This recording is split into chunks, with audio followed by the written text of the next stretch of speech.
Siapakah aku di era COVID ini? Ada 3 zona. Tolong diperhatikan sambil evaluasi diri ya, karena sesudah ini 15 menit kemudian kita akan tanya jawab. Siapakah aku di era COVID ini? Zona ketakutan, ini zona yang pertama. 2, zona belajar. 3, zona bertumbuh. Wah, ini. Siapakah orang yang dalam zona ketakutan? Yaitu adalah orang yang satu, dia itu sangat sibuk membeli stok masker, obat, dan lain-lain secara berlebihan. Jadi dia sangat ketakutan kalau akan kekurangan, jadi jatuhnya panic buying, baik masker, obat. Tapi kalau untuk keperluan yang standar wajar. Tetapi kalau sudah berlebihan, nah yang kedua, ciri lainnya adalah sering mengeluh, tidak nerima keadaan ini. Jadi dikeluhkan, apapun jadi bahan keluhan. Kemudian yang ketiga, menyebarkan rasa takut dan marah. Jadi dia suka sekali membroadcast sesuatu yang menjadi ekspresi ketakutan dan kemarahannya. Yang keempat, langsung share info apapun dari medsos. Jadi dia tidak menyaring dulu, asal dia dapat, wah terus saja aktif sekali men-sharing tanpa diketahui bal atau tidak bal itu benar, akurat, lengkap. Dan satu hal lagi, menjadi sangat mudah marah. Coba tadi apa yang senang berlebihan di dalam membeli sesuatu? Kalau membeli sesuatu secara wajar itu adalah normal, tetapi kalau orang ketakutan itu menjadi tidak wajar, berlebihan. Lalu bukannya memberikan ketenangan, tapi kemana-mana dia menyebarkan rasa takut dan kemarahan, juga sangat sering berkeluh kesah, dan langsung share info apapun dari medsos serta mudah marah. 1, ini menurut analisa ini ya. 2, zona belajar. Nah, nanti sebetulnya ingin menyampaikan 1 zona lagi, yaitu zona orang yang beriman. Ini ditulisnya tidak dengan dasar agama. Apa yang zona belajar dari kenyataan COVID ini adalah 1, dia mulai menerima kenyataan. Ya, ini memang yang harus kita jalani. Ini memang episodenya begini. Yang kedua, orang yang zona belajar stop membaca berita yang membuat dirinya cemas, galau, bingung. Jadi dia mulai mengendalikan diri dari bacaan-bacaan yang membuat dirinya tidak jadi solusi dan tertekan. Nah, ini sudah mulai zona belajar nih. Oh, ini adalah episode saya harus memilah-milah bacaan saya. Jangan sampai segalanya dibaca yang membuat jadi menderita sendiri. Yang ketiga adalah stop belanja berlebihan. Nah, ini sudah mulai belajar. Tidak perlu nih saya belanja berlebihan. Ya, secukupnya saja. Dan selanjutnya adalah mulai mengenal emosi dirinya sendiri. Ya, mulai lebih tenang, lebih kalem. Lalu menyadari situasi dan berpikir untuk bertindak. Jadi mikirnya sudah mulai solusi nih, mikir solusi. Belum bertindak, tapi apa nih akan saya lakukan. Kemudian dia juga mulai stop dari share info dari medsos yang tidak jelas kebenarannya. Aduh, ini karena orang banyak yang sedang di rumah dan punya waktu luang dan ada nomor AA ini, wah jadi rata-rata, waduh, kiriman banyak tiap hari itu. Yang jarang-jarang ngirim, ya saya beruntung kalau yang mengirimnya itu sesuatu yang baik, memotivasi. Tapi tidak jarang kiriman-kiriman yang tidak ada perlunya sama sekali. Bahkan ya sejenis hoax dan tidak produktif. Nah, untuk orang yang dalam zona belajar, dia tidak akan mau sembarang mengirim yang tidak jelas kebenarannya. Dan menyadari bahwa semua pihak itu lagi berusaha ini untuk melakukan yang terbaik. Jadi kita harus tahu bahwa urusan ini itu bukan urusan sederhana, urusan pelik, dan pasti orang tuh ingin solusi.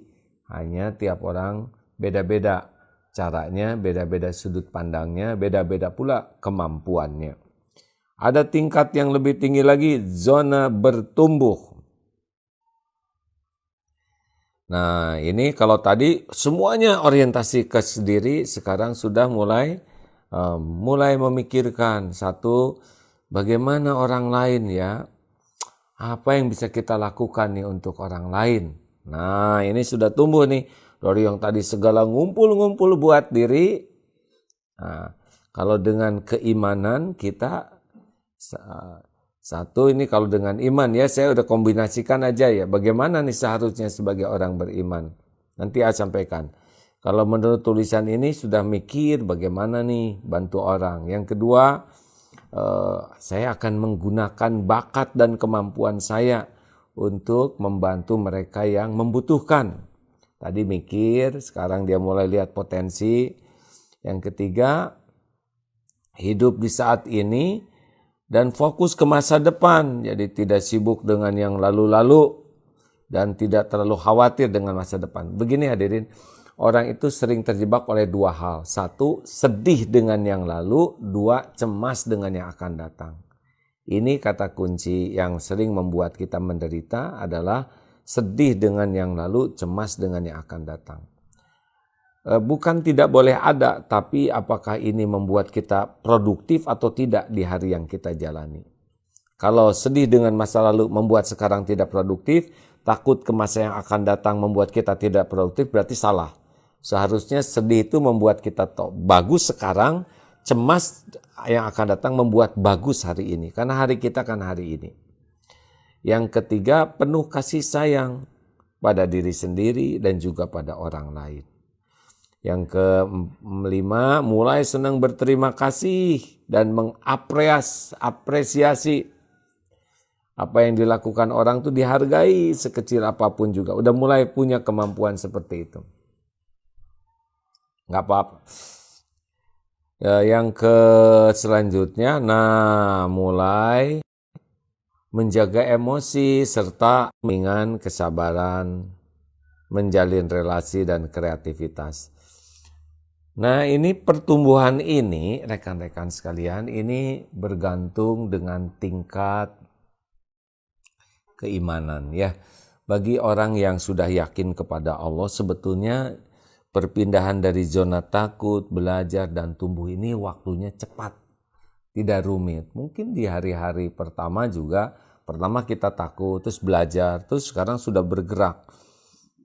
Jadi kita sibuk mengeluh terhadap masalah. Masih ingat 5 kiat menghadapi persoalan hidup? Ini hanya mengulas yang lalu ya. 5 kiat menghadapi persoalan hidup. 1, siap menghadapi yang cocok dan siap menghadapi yang tidak cocok dengan keinginan. Kenapa? Karena hidup ini memang tidak akan selamanya cocok dengan keinginan dan boleh jadi yang kita inginkan itu buruk dalam pandangan Allah dan boleh jadi yang kita anggap buruk itu malah itu yang terbaik dari Allah untuk kita. Makanya sahabat-sahabatku sekalian, yang pertama dalam hidup ini kita harus selalu siap dengan yang cocok dan siap dengan yang tidak cocok dengan keinginan. Dalilnya apa? Surat Al-Baqarah 216. A'udzubillahi minasyaitonirrajim. Wa asa an takrahu syai'aw wa huwa khairul lakum wa asa an tuhibbu syai'aw wa huwa syarrul lakum. Boleh jadi engkau tidak suka padahal baik menurut Allah bagimu. Boleh jadi engkau suka padahal buruk menurut Allah untukmu. Wallahu ya'lamu wa antum la ta'lamun. Allah Maha tahu, kalian tidak tahu. Makanya jangan sok tahu nih. 2, kalau sudah terjadi harus ridho ya. Bahwa apapun seperti sekarang kita ridho tidak ridho ya tetap terjadi seperti ini. Kita harus ridho dengan takdir yang sekarang sedang kita jalani karena memang Allah maunya seperti ini. Faman radiya falahu ridho. Barang siapa yang ridho kepada takdir Allah, nerima nih, maka Allah ridho kepadanya. Kalau nasi jadi bubur, terima sambil cari cakwe, ayam, kacang polong, kerupuk, kecap, seledri, bawang goreng, sambal. Gimana takdir ini menjadi takdir yang lebih baik? 3, jangan mempersulit diri. Yassiru wala tu'assiru. Mudahkan, jangan dibuat ribet, sulit. Kita udah tahu nih kayak gini. Gimana nih caranya supaya jangan bertambah, baik oleh pikiran, oleh situasi kita. Dan yang keempat adalah evaluasi diri. Ini kesempatan seperti ini. Apa nih yang Allah inginkan dari semua ini? Apa yang Allah inginkan saya jadi apa dengan kejadian ini? Dengan kejadian apapun, kebentur tembok, ketipu, sakit, Allah tuh mau apa sih? Pasti ingin kebaikan. Nah, dari kepahitan ini, dari musibah ini, inginnya apa yang Allah inginkan dari kita ini? Pasti menjadi baik. Terus evaluasi kemarin, dan yang kelima adalah cukuplah Allah sebagai penolong kita. Tidak ada yang bisa menghilangkan musibah ini. Surat Yunus 107. Wa iyamsaskallahu bidurrin fala kashifa lahu illahu. Dan sekiranya Allah menimpakan kemudaratan kepadamu, tidak ada yang bisa menghilangkan kemudaratan itu selain Dia, Allah sendiri. Wa yuridka bi khairin, dan jika Allah menghendaki kebaikan bagimu, fala radha li fadlih, tidak ada satupun yang bisa menolaknya. Naik pangkat, naik. Sembuh, sembuh. Haji, haji. Jodoh, jodoh. Apapun yang Allah kehendaki, demi Allah pasti terjadi. Tanpa bisa ditolak siapapun. Masuk yang diberinya, nggak bisa nolak. Karena penguasa segala kejadian adalah Allah Subhanahu wa Ta'ala. Maka yang harusnya kita miliki, semua zona ini akan menjadi lebih baik kalau dengan keimanan. Nah, sahabatku sekalian, baik, kita cek dulu seperti biasa sebelum kita masuk ke tanya jawab. Jadi bada zuhur dan bada zuhur dan bada isya ya. Hari Ahad ini kita akan ada kedatangan 2 tamu yang mudah-mudahan bisa menambah wawasan kita.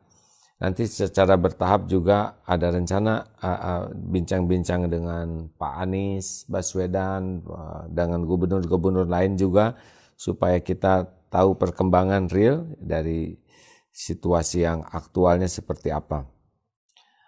Baik, saya lihat monitor. Nah, sekarang tanya jawab. Pertanyaan pertama.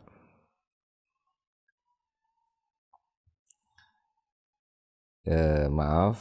Baik, pertanyaan pertama. Suara hilang dan sinyal putus-putus. Tolong ini. Jadi situasi sekarang ini kadang-kadang internet ini tidak stabil karena mungkin banyak sekali yang menggunakan. Masih bisa dipantau ini? Masih ya. AA bagaimana menyikapi orang yang mengucilkan ODP padahal kan belum tentu positif corona? Memang situasi saat ini setiap orang tuh bisa saling curiga ya. Siapapun bisa menjadi OTG. Tahu OTG? Orang tanpa gejala. Gara-gara OTG, jadi setiap ketemu orang itu curiga. Begitu ya. Nah, kita harus dalam segala hal dalam Islam itu harus namanya adil. Aidilu huwa aqrabu littaqwa. Berlaku adilah karena adil itu lebih dekat kepada takwa. Jadi kalau ada seorang yang ODP, nah kita harus tahu bahwa yang bersangkutan itu tidak memilih, tidak ingin dirinya juga jadi ODP. Ingat sikap bijaksana yang sudah pernah kita pelajari, perlakukan orang lain sebagaimana kita ingin diperlakukan oleh orang lain. Jadi kalau ada seseorang ODP itu dia tidak ingin tuh dia begitu. Dia tidak ingin sakit, dia tidak ingin dikucilkan, dia tidak ingin. Nah, kita harus meraba perasaan itu. Bagaimana kalau kita yang jadi dia? Bagaimana kalau kita yang diuji dalam posisi menjadi ODP? ODP itu hanya orang dalam pengawasan saja. Sekarang banyak yang mudik, ada yang mudik dan langsung jadi ODP. Pulang dari Jakarta ke kampungnya, semua yang di sana menjadi waspada. Kita yang ODP harus menerima kenyataan ini karena memang situasi sedang begini. Yang ODP-nya ya, aduh saya ODP nih, ya sudah nggak apa-apa, episodenya memang begitu. Tidak lama kok ya. Sambil kita menjaga, menyehatkan diri supaya tidak jadi PDP, itu. Nah bagi kita yang di sekitarnya, misal, aduh itu ada tetangga ODP, oh ada saudara saya ODP. Nah kita harus ingat bahwa itu tuh bukan keinginan dia, itu ujian baginya. Ya kita bersikap baik, kita mendoakan, kita mensupport, walaupun kita harus jaga jarak, kita kirim makanan kalau memang sedang di karantina, kita berikan motivasi-motivasi. Jadi jangan seperti melihat sumber bencana, tetapi melihat saudara kita yang harus kita tolong. Semangati. Ada lagi pertanyaan? AA tolong diulangi kiat kelima karena tadi sinyalnya putus-putus. 5 kiat menghadapi persoalan. 1, siap menghadapi yang cocok dan yang tidak cocok. Ya, kita seperti sedia payung sebelum hujan. Kita siap hujan, siap tidak hujan. Pokoknya hati itu jangan terkunci oleh keinginan karena kita punya rencana, Allah juga punya rencana. Kita punya keinginan, Allah juga punya, dan yang bakal terjadi adalah rencana Allah, dan yang terbaik pasti rencana Allah. 2 adalah ridho kalau sudah terjadi. Terima takdir itu adalah gerbang kebahagiaan. Orang menderita itu bukan karena takdirnya, orang menderita itu karena tidak mau menderita episode yang ada. Jadi sangat sibuk saja dengan menyesali keadaan. Tidak bisa, kita ini milik Allah. Allah tuh udah punya rencana untuk kita. Ada yang bisa bergerak ke takdir lain. Nah makanya ridho, terima takdir sambil ikhtiar ke takdir lain. Sakit gigi ridho sambil pergi ke dokter gigi. 3 adalah jangan mempersulit diri. Nah, biasanya kalau udah nerima, nah kita harus tata pikiran kita. Jangan sampai semua jadi masalah, semua jadi urusan. Jadi kita akhirnya menderita tuh bukan oleh masalahnya, tapi oleh pikiran kita sendiri. Ini yang paling bahaya. Harusnya pikiran kita tuh solusi, bukan menambah masalah baru. Yang keempat, evaluasi diri. Nah, apa nih dari kepahitan ini? Allah tuh ingin kita jadi apa? Ingin kita bagaimana? Apa dosa yang saya lakukan sehingga saya mengalami ini? Nah, fokus memperbaiki diri, fokus tobat, itu gerbang pertolongan Allah. Dan yang kelima, cukuplah Allah sebagai penolong kita. Kalau cukup Allah sebagai penolong kita, kenapa kita harus pakai masker? Karena kita itu diwajibkan ikhtiar. Ikhris ala ma yanfa'uk. Berantusiaslah dengan apa yang manfaat bagimu. Wasa'in, dan mintalah tolong kepada Allah. Wala ta'jaz, dan janganlah engkau bersikap lemah. Sekira sesuatu padamu, musibah padamu, janganlah engkau mengatakan, duh seandainya saya enggak begini, pasti tidak begitu. Tidak boleh, karena kata seandainya ini membuka pintu tipu daya setan. Harusnya qadarullahu wa ma syaa fa'ala. Apa? Ini sudah takdir Allah, dan Allah menakdirkan apa yang Dia kehendaki. Itu yang kelima, surat Yunus 107 ya. Kalau yang sebelumnya surat An-Nisa 79 yang nomor 4. Tolong himbau masyarakat jangan mengucilkan tenaga medis yang menangani pasien. Kasihan mereka pejuang. Ini ya, sekarang ini yang berada di barisan paling depan dalam perjuangan ini. Kalau sih di belakang ini tidak ada apa-apanya yang saya lakukan ini. Tapi para dokter, perawat, pejuang-pejuang medis itu betul-betul sekarang menjadi garda terdepan yang berjuang untuk berhadapan langsung dengan pasien dan berhadapan langsung dengan kondisi yang paling membahayakan dirinya. Sudah banyak saudara-saudara kita, tenaga medis ini yang juga terpapar oleh virus corona ini bahkan wafat. Nah, saudaraku sekalian, alangkah zolimnya kita nih. Waduh, maaf nih. Kalau bersikap tidak baik kepada para pejuang seperti itu. Harusnya kita hormati, benar ada kekhawatiran membawa virus. Itu sisi yang lain. Penghormatan kepada perjuangannya, penghormatan kepada pengorbanannya, ini tidak boleh berkurang hanya karena kita takut terpapar. Siapapun bisa terpapar karena OTG, orang tanpa gejala ini siapapun. Jadi kita hormat betul. Jaga jarak jelas ini menjadi suatu kewajiban. Sama-sama pakai masker juga wajib. Tetapi penghormatan, nah ini luar biasa. Kalau kita sudah menzolimi orang yang sudah berjuang, kita harus siap-siap. Siap-siap apa? Siap-siap kita terpilih oleh Allah yang bagian kena. Karena kita berbuat zolim. Ingat ya, ada dua yang balasannya langsung kontan. Satu, uququl walidain, orang yang durhaka ke orang tua. Dan yang kedua, orang yang zolim. Bayangkan, termasuk itu ada jenazah, kemudian dibongkar, diusir, itu bisa kena musibah tuh yang melakukannya. Padahal jenazah yang sudah dilakukan dengan protap, prosedur, dan protokol kesehatan yang benar, seharusnya tidak lagi ada kekhawatiran. Baik. Bagaimana dengan tenaga medis yang menolak pasien? Jadi terpaksa pulang dalam kondisi sakit. Jadi situasinya begini, rekan-rekan, pernah ngobrol dengan Pak Anies Baswedan beberapa waktu yang lalu, Gubernur Jakarta. Sebetulnya yang paling berbahaya dari situasi ini adalah menjadi sakitnya banyak orang. Dengan tiba-tiba banyak ratusan ribuan, sedangkan daya tampung rumah sakit itu pasti ada batasannya.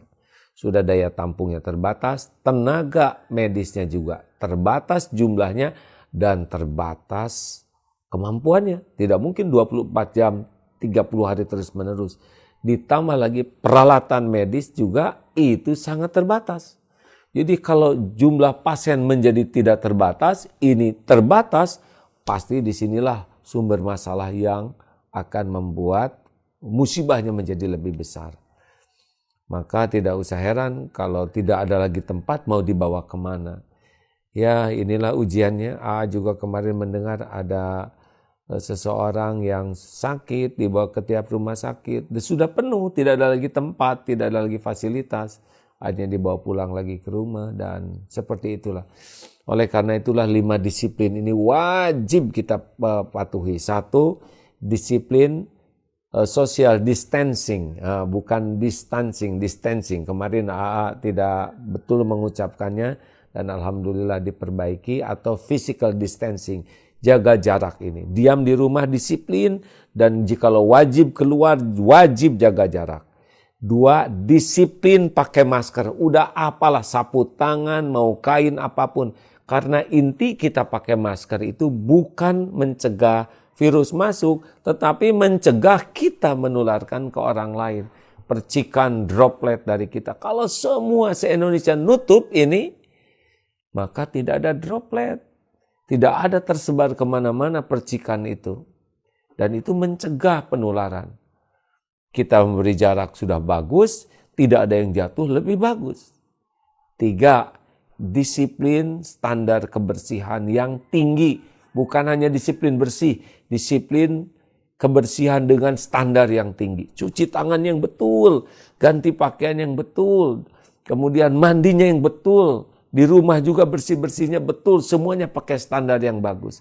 Bawa makanan dari luar juga diproses dengan betul. 4, disiplin menjaga vitalitas tubuh. Makan harus mau ngemodal. Memang ada kondisi yang tidak punya makanan, tapi sepanjang kita mau makan yang dan ada, jaga, jangan pelit.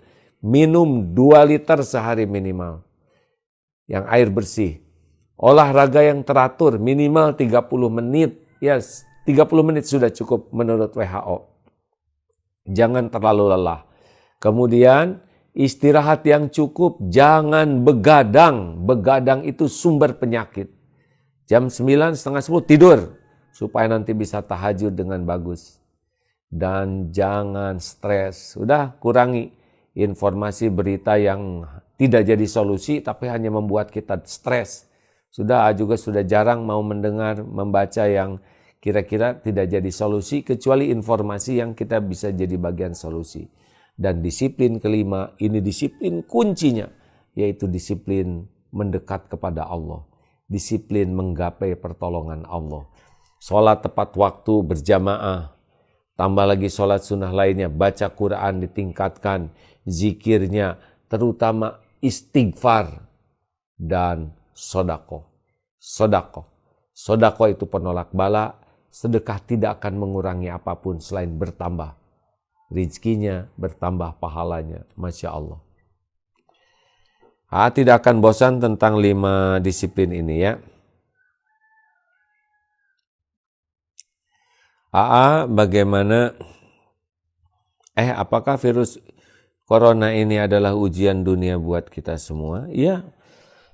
Allah membuat situasi ini, suatu saat insya Allah kita akan bisa lihat hikmahnya. Sekarang pun sudah banyak. Kalau kita jernih, hikmahnya sudah banyak terlihat. Tapi kalau kita emosional, kita tidak bisa melihat hikmah. Apakah bagaimana ya kondisi sudah parah seperti ini, malah banyak yang menghubungkan dengan politik dan menjelek-jelekan orang yang berusaha maksimal menghandle. Ya memang begini. Sebetulnya saya tidak begitu menyukai perkataan ini. Tapi saat seperti ini, itu kualitas setiap orang tuh akan nampak. Jadi, nahkoda itu hanya akan nampak hebatnya itu ketika ada badai. Kalau laut sedang tenang, tidak terlihat. Dulu pernah belajar, sebetulnya sedang ikut naik pesawat dan belajar dengan seorang pilot. Pilotnya sudah senior, mantan pilot tentara ya. Beliau tidak banyak bicara. Dipersilakan. Tapi ketika memasuk daerah Purwakarta, tiba-tiba ada awan yang gelap sekali yang dalam ilmunya memang itu awan yang berbahaya. Tidak sanggup tuh. Dan beliau ternyata dalam keadaan gelap, terombang-ambing pesawat kecil itu, dan beliau nampak sekali kehebatannya tuh. Tenang, mengendalikan pesawat dalam situasi sulit, mencari celahnya, dan lolos dari. Dan dengan begitulah jadi aduh ini memang si Bapak nih mantap. Pada waktu suasana tenang tidak kelihatan kehebatannya. Nah pada saat seperti inilah Allah memperlihatkan kualitas kepemimpinan dari yang diamanahi jabatan oleh Allah. Kita tidak usah banyak komentar, tapi kita banyak memperhatikan, banyak belajar, banyak mendoakan. Ya seperti inilah. Komentar-komentar buruk juga tidak menyelesaikan masalah. Tapi kita lihat dari orang-orang ini, seperti ini, seperti ini. Kita belajar. Kita ambil yang baik, kita doakan. Kita lihat yang kurang baik, kita juga jadikan pelajaran dan doakan. Jangan jadi kotor hati kita ini ya. Memang ya begitulah kita bisa melihat dalam badai ini akan melihat kualitas para pemimpin, kualitas para tokoh. Kita tidak niat menilai ya, tetapi Allah memperlihatkan sehingga kita bisa belajar banyak. Saya juga belajar sangat banyak dari para pemimpin-pemimpin di negeri ini, baik yang positifnya maupun yang kurang pasnya. Dan kita, ini Allah menunjukkan ini seperti ini, begitu. Berarti saya harus milih seperti ini nih, akhlak saya, sikap saya. Seperti ini, ini tidak mau saya pilih sebagai pilihan hidup dalam berkelakuan saya. Jadi banyak hal yang Allah perlihatkan, tapi tidak usah terlibat dalam sebel dan enek ya, karena itu tidak menyehatkan bagi kita.